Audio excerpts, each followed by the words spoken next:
right, so practice 3 from your 8.01 packet is about finding the volume of a square pyramid. So if you don't remember properties of those, the base is a square. What's special about squares?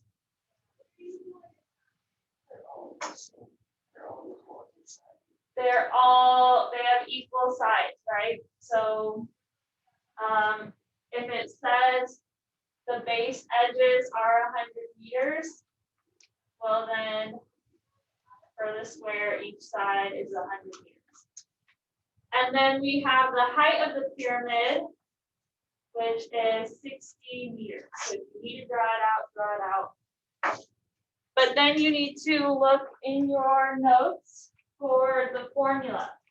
All right, don't expect you to have these memorized. I don't even have them memorized. But it says that the formula for volume of a square pyramid is 1/3 capital B times height. All right, and remember that B, the capital B, is the area of your base. So since the area of my base is a square, that's going to be base times height, which is 100 times 100. Or you can even say 100 squared, right? Because it's a side length squared. So since one of the sides is 100, we square it. That's how we get our value for our capital B. All right, does that make sense? So it's not just the 100 that I can plug in for my base, it's the area of my base. And when I put 100 squared into the calculator, I get 10,000. All right, now that I have that value, I can go ahead and start plugging things into the volume formula, which is 1/3 capital B times height. And height right now from your pyramid is 60. All right, any confusion where I got these numbers from? All right, so then notice whenever I plug things in, I put it in parentheses to show that they're being multiplied together. If I'm using a calculator, I would also probably put any fractions in parentheses, just so that the calculator reads it correctly. So I would plug it in into my calculator exactly how it looks like this. So practice putting that in, so we want to make sure you get that fraction right. All right. Just enter everything that's to the right of the equal sign in your calculator.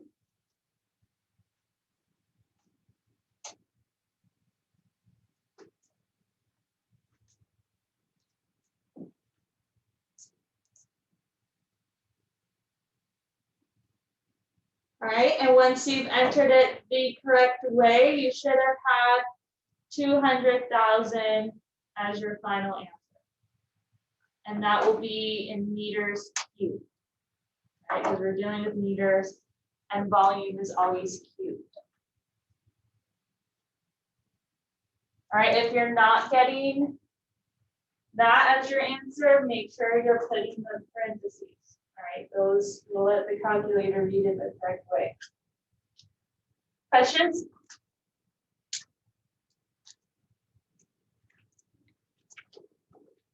All right, good. Practice number 4.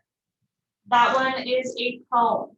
So if you're writing, kind of wrap it up and move to the next page.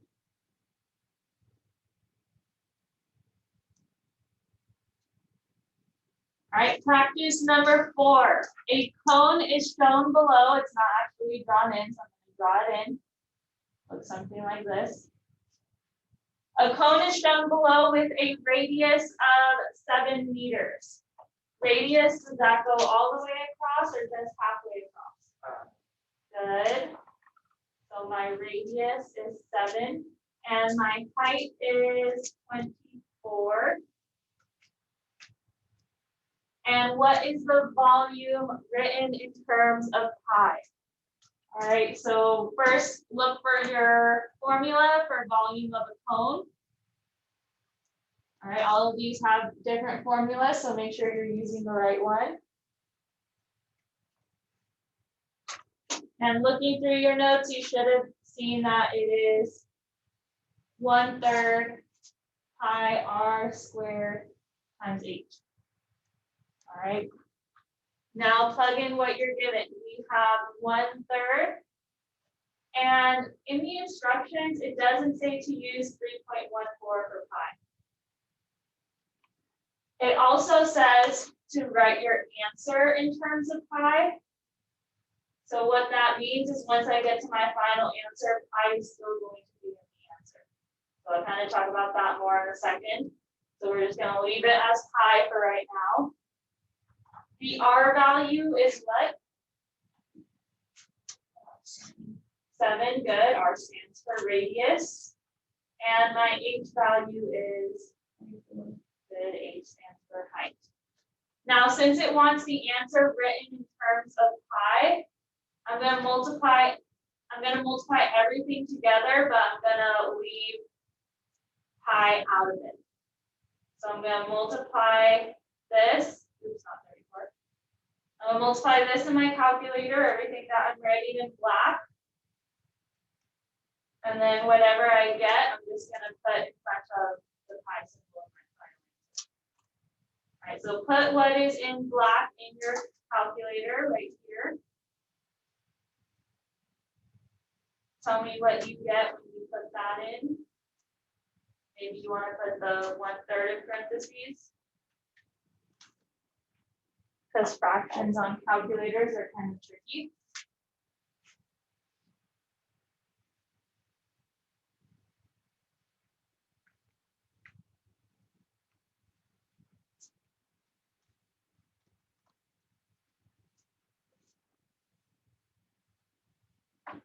All right, and what'd you get from typing that into your calculator? 392. Good.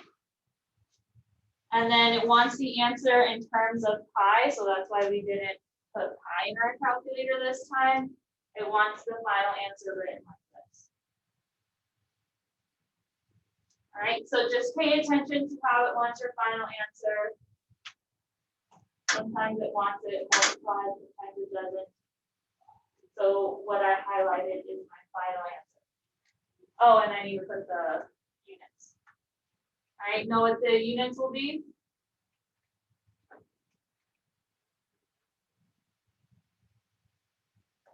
Is it just meters? Not squared, but you're close. Squared is just for area. When I'm talking about volume, it's going to be cubes. All right, because it's like filling that shape with a bunch of little cubes. That's basically how it's figured out. All right, questions, comments? All right, I'm going to put a timer on the board for about 15 minutes for you to work on the 8.01 practice. All right, so it's a worksheet. I don't think anyone picked it up yesterday because I had all 9 of them back here. So it's the one you picked up in class today. And that one doesn't have a Google form. It's just the worksheet. You'll put it in the basket when you're finished. Right? Put the timer up.